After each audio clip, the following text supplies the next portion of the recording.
Listen, we're recording now, and what I'd like you to do is tell us your name, where you're from, and what you do to make money. Well, my name is Jeff Boltinghouse. I'm from Lake of the Ozarks, Missouri. I live on the lake down here. And what I do to make money is I'm in the network marketing business and have been for years, and I help people live healthy lives and help them develop organizations and businesses. Yeah, we've talked about that. And you have a legacy business, which is pretty amazing because, I've been in the network marketing industry for almost 40 years, 38 years or something. And at a point, I'm going to pass that over to my boys. What is that like? I mean, because you grew up with network marketing. Yeah, I actually did. I grew up with network marketing. My parents got into the business back in the early 70s, like 1971, and build a big business. And then, of course, I got the benefits of going on some of the trips and stuff and then I graduated from high school and didn't want to do what mom and dad did. And went out in the real world, got beat up, so to speak, not physically, but it was like, wait a minute, I've seen all these people get free cars, free trips, travel the world. And what am I doing out here? So I went back and decided I'll build a business. And I built it the old school way, the in-home parties, the list of people, the way we used to do it back in the old days. And then I decided I wanted to race cars and different things. And I built the business underneath my parents, and they're passed away now. But my sister and her husband have that business. So it is generational. And but when I came back after I played for a few years, it was like, okay, I want to build a business again. I want to grow, but dang, I got to get used to doing it online and had to learn a whole new skill set, of working online and building that way because I want to be able to pass this business on to my son and I've got a new granddaughter now and eventually have her take the business because it is generational. Yeah, that's such a motivational factor when you begin. I remember 25 years old, and that was part of the presentation when they talked to me about the opportunity I'm with, and that motivated me. I thought, you mean to tell me if I build an organization to distribute my nutritional foods and stuff, I can pass that legacy on to my kids? I I thought that was just the greatest thing ever. That was a real motivator for me. And I know, here you are, one of the kids, right? You were like me saying it to my kids, hey, pay attention because one day you're going to get this business. That's pretty cool. Well, and the neat thing is my son, who he's just turned 36, he's an attorney up in Minnesota, but he's been traveling with the company since he literally was a baby. I mean, I had to get him a passport to get out of the country when he was really young, and so he sees the benefits of it. And he says, yeah, he's always like, Dad, come on, get busy because we want this business down the road. But that's the neat thing about it is it's like any other business. It takes work, but it's fun work and you get to help other people and the rewards are really nice. Yeah, now you live on the lake. I've seen where you live, and I've seen the beauty that you see every day. It's just mind-boggling. It's just a beautiful thing. And when you think about the entrepreneur that starts today, that's their goal. They want to have like that, they want to have the nice home. They want to have a business that will last a lifetime. What what was that like for you in terms of like having a fear when you started and you said, okay, I'm going to go for this thing and I'm going to build a business, like you said, with your parents, you were part of their organization. How did that go? What did you have to deal with any fears that you had to overcome? Was that easy for you or was it difficult? What was that like? Well, I did have the added benefit of that, I knew the business worked. I'd used the products by the time I started building the business. I'd used the products for over a decade. Yeah. So I believed in the products. I knew they worked. And I knew the business model worked because my parents were very successful at it. And so then I decided, well, I can go do this. I mean, I saw a lot of people that changed their lives because of network marketing and multi-level marketing, whatever you want to call it. And I was like, man, if they can do that, they're not any better than I am. I didn't think I was any better than they are, but it was finding a system and then just going and doing it. And I think the biggest advantage I had was when somebody say, "Oh, that doesn't work," or "How can you do that?" I was like, "Well, no, I do know it works because I'd seen my parents do it. I'd met, literally multimillionaires from this business at conferences and different things. So it's like, okay, I can do that. I can do what they did." And so the believability factor was there, and I had a support team. I mean, I knew, I had support to go out and do it, and those were the two key factors for me. Yeah. Jeff, you had an edge. You had like the superpower from the beginning. That was made you bulletproof. Someone questioned you. Well, this doesn't work. Well, they can't say that to you. I mean, it's pretty incredible. But now you mentioned you have a system, a plan. How important is it for an entrepreneur? We basically the people that would listen to this podcast are entrepreneurs, people in network marketing, want to be entrepreneurs. But if someone's going to start and they're going to say, okay, I want to be a network marketer, how important is it for them to follow the plan and really be a good student with that deal?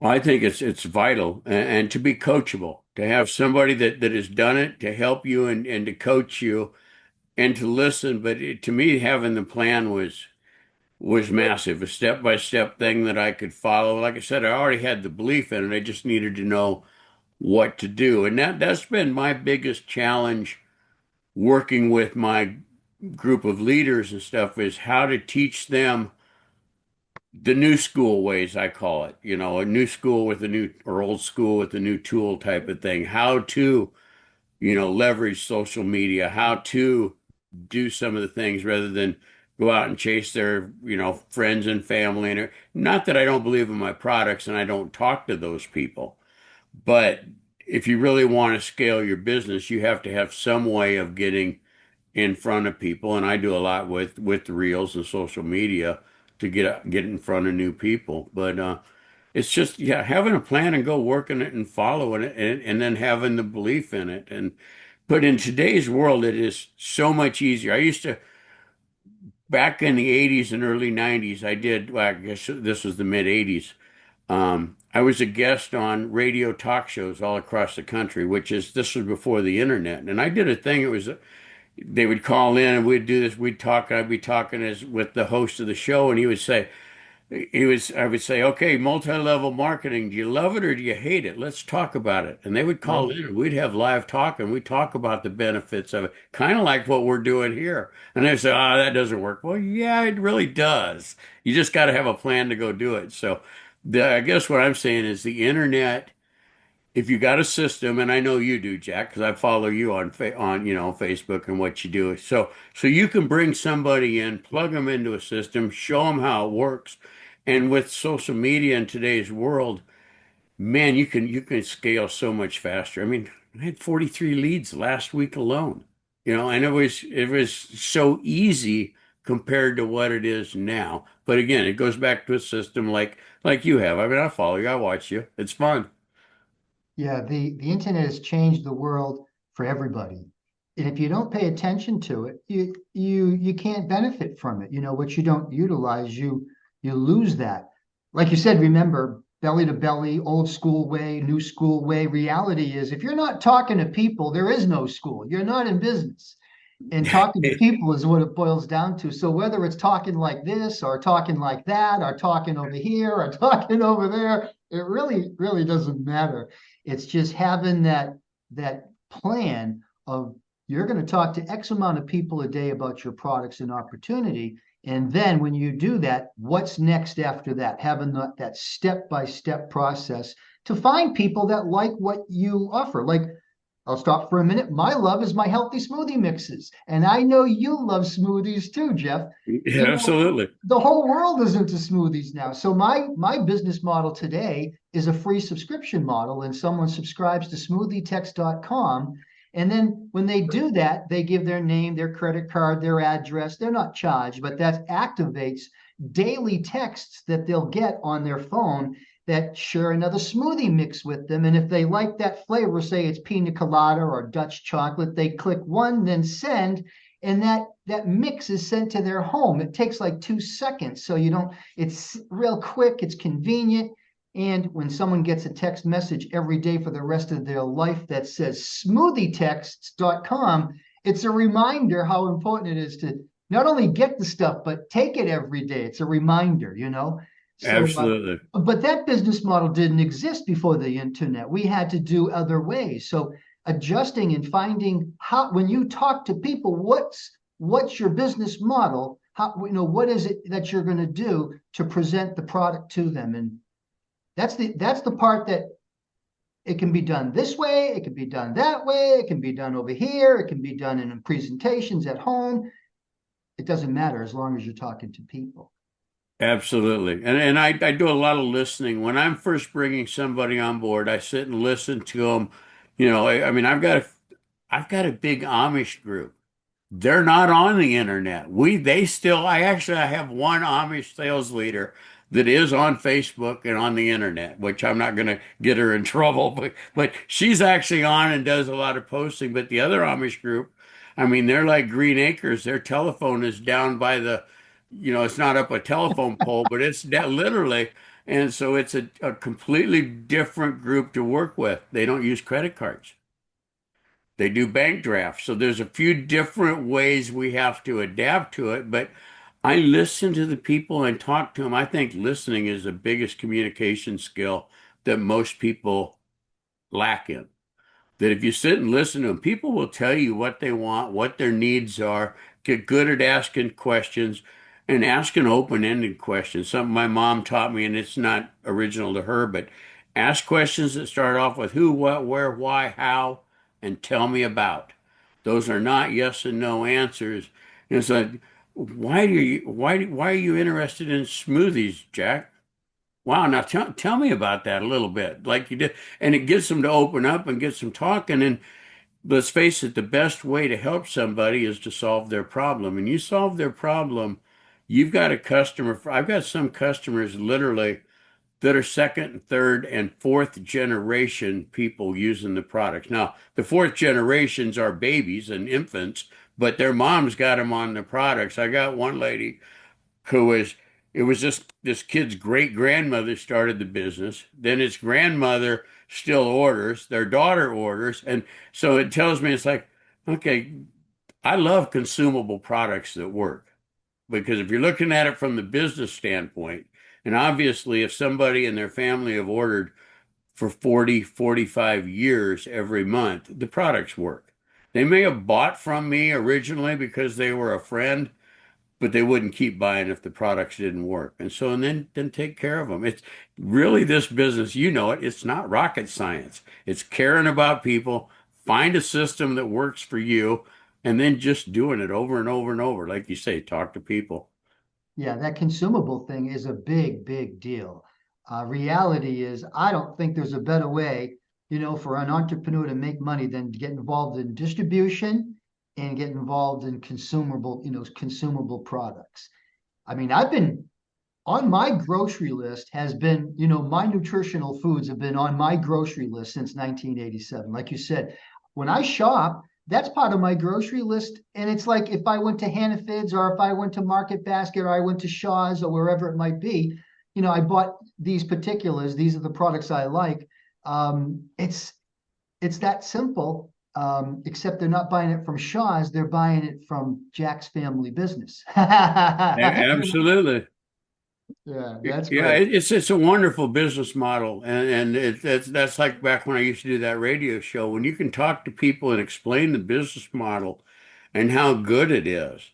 I mean, we make our money instead of being advertised in the store. It's word of mouth advertising. That's where it's not like the product's more expensive.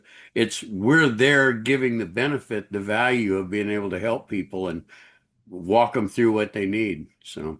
Yeah, the a big deal that I see when whether it's becoming a network marketer, which I've said this 100 times, I'll say it 100 more times or 1,000 more times.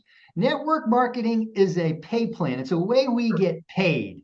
And that's basically what network marketing is. And then you've got your products. They're two separate entities. You got your product, and how we get paid is through a method called network marketing. And it's an unbelievable way of getting paid because you can leverage the hours that you're getting paid by building an organization. But here's the thing: consistency.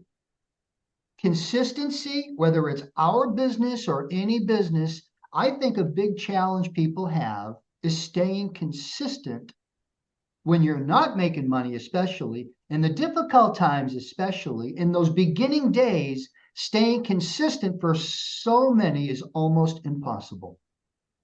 That's I hire a mentor now. I pay thousands of dollars every year for a mentor who is a high level mentor to keep me consistent, to keep me on track. Because when I started shifting to working more on the internet, getting away from, and I still have my friends, like I say, that I talk to and stuff like that. But when I shifted my focus on how I was going to get in front of people, I didn't make a lot of money at first online. I mean, I was learning the new, how do I do this? And so the mentor or upline, my mentor is not my upline, although my upline is a mentor. My mentor that I pay to is somebody Yep. neutral, not in my Good. business, that Yep. keeps me on track, that Yep. basically whacks me in the rear end when I'm Yep. not doing something that I should be doing. But the consistency, you hit the nail on the head, Jack. It's the consistency and then evaluating, does that work? Doesn't it work? What part of that worked? What part didn't work? And then modify it and keep going on and just keep doing it because that's what it's all about, over and over and over. That's a very good point. Someone says, well, I'm going to start a business, but then I got to pay someone to get me going and get me into business, right? It's like going to the gym. When you go to the gym and you have a training partner, like I always had my buddy. I'd go to the gym. I'd say, hey, meet you there. For years, that's how I started. That's how I went for years. And then a point, in my life, it hit my partner goes his way. My training partner goes his way. My life goes that way. We don't see each other. So now you got to go to the gym by yourself, and that's a big challenge. But I had the habit already instilled, so I never fell off that wagon of not being consistent with that. But in the beginning, developing that consistency is so important, even if you have to pay for it, right? Yeah, absolutely. And it makes me very accountable. And that is probably, I mean, and I look at a good leader being able to look at yourself and say, okay, where do I need improvement? What are my weaknesses? Well, I know even though I'm online and I do a lot of stuff online, tech skills are not my strong suit. It takes me longer to do a reel than most people. I just put in more hours at it because finding which button to click and what to do, and but I do it, but I stay consistent at it. And so me hiring a mentor to me was very important to me. Everybody doesn't need one. But I'm a mentor to my downline and people that I work with, and I tell them, you don't need to go invest all the money like I did in a mentor. We're talking different, Yeah, not of course. bragging. We're just talking different levels of where we're working with people on. And so I'll Sure. be your mentor and work with you. And we also have people, they team up with each other. They be their cousin in the business, but they Yeah. team up and share ideas. Yeah, that's I have an acronym MAP, MAP, and it's something I've done for years, a mentor achievement program. And the mentor part it's really kind of, I don't want to say it this way, but it is the mentor makes it happen. Another, not so much the mentor makes it happen because the mentor is doing the work. No, but the student does the work because he has a mentor. He has someone overlooking, what they're doing and going to hold them accountable. I want to share something with you that I heard once and it stuck with me, and it's something that's so amazing. If you wake up like on a Sunday morning, let's say, with an idea, whatever the idea might be, it could be getting in shape, it could be starting a business, just a thought, and you think, you know what, that might be a good business to start. And you just have a thought. You have like a 10% chance that is ever going to happen. In other words, 90% chance that's not going to happen. It was just a thought. But if you back that up and you decide you're going to do it, you say, you know what? I'm going to do this. You've now increased that to about 25% chance that you're going to achieve that original thought. But it gets better. When you decide, you say, you know what? I'm going to do this and I'm going to start on Monday. You've now increased it to like 40%. The odds are increasing that you're going to achieve that goal. But it gets even more incredible. When you have a plan and a detailed plan, you now have a 50-50 shot. So by Monday, Tuesday, the following week from Sunday, you could already have a 50-50 shot within that first week that you're going to hit that goal of building this particular business. But here's the big deal. When you have an accountability partner, you now increase your odds to over 90% chance that you're going to achieve that goal. It's just a matter of time. I get the chills when I say that because I know that's true. I've seen it in my life, I've seen it in other people's lives. I had a mentor early on, and it was the founders. I was very close. I was fortunate. I was in one of the originals. Now I act as a mentor to others, and I know not only has it worked for me because of them, but it works for them because of me, and we do it together. Isn't that something? Isn't that incredible? It is, and and you just this business is all about leadership. It's not about, I mean, obviously you have to have good quality products, whatever company you're with. Yes. But this business is about leadership and accountability and being able to be a leader and see the big thing. And the mentor is the leader, which obviously those numbers, that's incredible. That's That's incredible. an I know. amazing I know. I statistic. know. It's actually 95%, but I can't even say 95 because that's like almost 100%. You're going to do it. It's just a matter of time. And you've got your mentor there, but that's really great stuff. So I do the Fighting Networker. We try to record one once a week. I've got like it's over 20 episodes, and I've got a good year planned. We're going to continue our conversation. We'll pick up also. Maybe next year we'll pick up, around the same time, talk about what's happened, the progress, the things we've learned and done and stuff like that. But Jeff, I want to ask you a couple more things, and I know you'll have good answers to these things. How important is it to, if you're going to be successful as an entrepreneur and you go into business, how important is it to really like what you do? Oh, I think it's 100% important to like what you do. People tell me, Jeff, you could sell ice to Eskimos, you could do this. I said, no, I really can't. After I got out of college, I tried selling a couple different things. It's like, man, I didn't believe in it. But when you find something that you love to do, you love to help people. I mean, I love the products. I know the business works, and I love helping people. I went on a trip to San Francisco. If I happened to be a speaker, and one of my downline had qualified for this trip. He had a first grade education. He didn't read or write. He quit this has been a few years ago, quit during the Depression to work on a family farm. They'd never been on an airplane. They'd never gotten a free car before. They never had a credit card before. I'm getting goosebumps now. I mean, Yeah. to watch somebody like that and to change their life is incredible. I think Mavis, and you've probably seen it on some posts that I put now and then. I give Mavis credit. Mavis went to school, taught school with my mom. My dad was going to Creighton Dental School, and John Mavis's husband was going to graduate school at Creighton. And they'd put me down in the bathtub. Mavis was my godmother. They would drive out to Harlan a couple times a year. Dad would do their dental work, and all of a sudden, Mavis showed up one day with these products. Well, they happened to work. My mom was in her mid 30s. My dad bought them just to get Wow. Mavis off her back. He said, "Okay, I'll buy them for you just to be happy." Well, my mom used the products. Her skin complexion cleared up, and all of her other teachers says, "What are you doing, Joanne? I want what they said. What's that stuff Mavis sells?" Well, we want some of it. And so that's literally how our business got started and so I thank Mavis every day for having the courage to change our families' lives. I mean, that's when you're in this business, if you really truly believe in it, and if you can't tell, I have a passion for it, you can change somebody's life for generations. If Mavis would have said, Doc or Joanna Earl, they don't want that stuff, and made the decision for us, I wouldn't be sitting here with you right now. My son wouldn't be going to inherit a business. I wouldn't have traveled all over the world.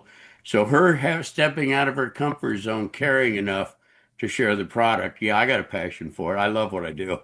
Well, that's that's a story. You hear a lot of that kind of stuff in our industry, so much of it. Can you imagine? I know your life because you told me what it's like and stuff, but how about May, her life? What was her first name again? Her name was Mavis. Mavis never Mavis. did go on and build a business. She just loved the products, shared them. it actually ended up becoming a member underneath my mom years later Oh because no. she just loved the products and she was sharing the products because she loved them. She didn't, Wow. she was big in the Christians women's Yeah, group yeah, yeah. and she just cared. Well, the story ends up a good story anyway. That's really something because Yeah, yeah. you never know who you're going to sponsor, when you're talking to someone, and you've got to treat everybody equal because you just don't know who you're talking to. You can't figure out who it is. You don't know who it's going to be. You think you know who it's going to be. You say, "Oh, this guy's going to do great," or "This girl's going to do great," and you just don't know. And No. a lot of times it's the one that's really quiet and really, over in the corner and doesn't return your calls too much but just keeps plugging away. And that's pretty I think that's really the excitement of our industry. It is an exciting industry when you see the overall picture and the millions and millions of regular people like us that did so well. Oh yeah. I mean, it's I pinch myself sometimes thinking about all the benefits that I've had for literally helping other people. I mean, that's you help enough people, you get what you want. Yeah. Your whole life has been blessed by it, and it is a blessing. So one more thing, and then we're going to call it an end here. But how about dealing with people? Now, because we deal with people, there are some people that are nice, and there are some people that are jerks.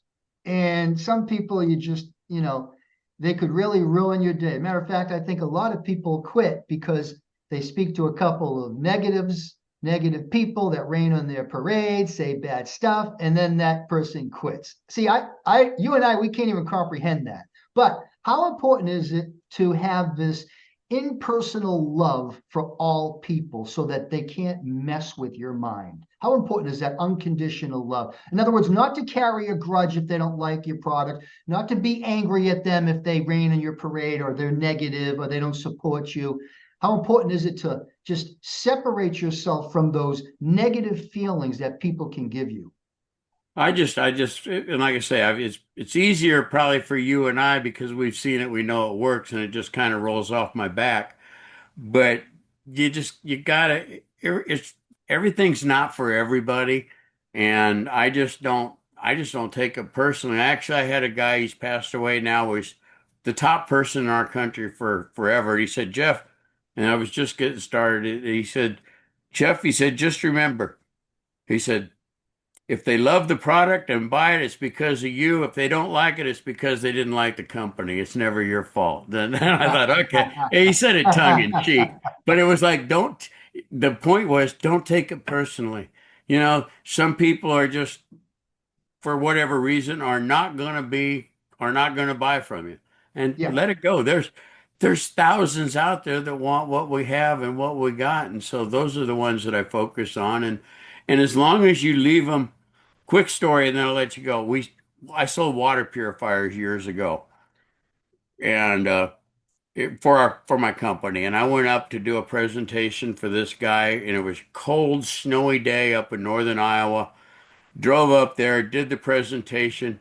He had a distiller. He didn't want our water purifier. He berated me, and I just left him real nice, not a problem, because he was already a member buying a few products otherwise, and I didn't want to. He showed up to our Christmas open house that year and bought three of our water purifiers for his kids for Christmas. Awesome. So Yeah, it's yeah, like, had I burnt that bridge, he still used his distiller, but he bought three water purifiers yeah. for his kids for Christmas. So you never know when they're going to come back around. Just love them for where they're at. You know what you got. If you believe in your product, you believe in your company, let it roll off your back. Yeah, because today, especially with the social life on social media and the comments, and when people are posting, people can be really nasty. So it hasn't gotten easier in that way, where you're going to hear more negativity because now you're exposed to more people. You just have to be ready for it and embrace it. And but like you said, don't let it get to you. Oh, I get some negative comments when I'm posting about my training program that I provide and stuff with the traction marketing. I get some feedback on that and blowback, but when you do get a negative post, or if you're like when I'm running an ad or something, that actually just increases your, you know, actually the negative post will increase your algorithm so you'll get more views. So Yeah, it's like yeah. I look at it like, okay, you just got me more views. And I make a nice comment to them. I said, hey, whatever it is, and just go on. Don't get into this is a tip for anybody doing social media. Don't get into an argument with somebody putting a negative comment about your post because that will not end well for you. Be Yeah, no doubt. positive and care about people. No doubt. It's funny. I'll get negative stuff, and people will say some harsh stuff or negative, bad stuff. And I know now, I know how the thing works.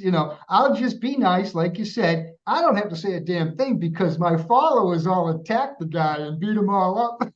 And that's even better right there. When you got your Yeah, followers standing up for you, yeah, say, "No, man, you don't know that." Or, yeah. yeah, It's like leave Jack alone before I kick you in the ass. exactly.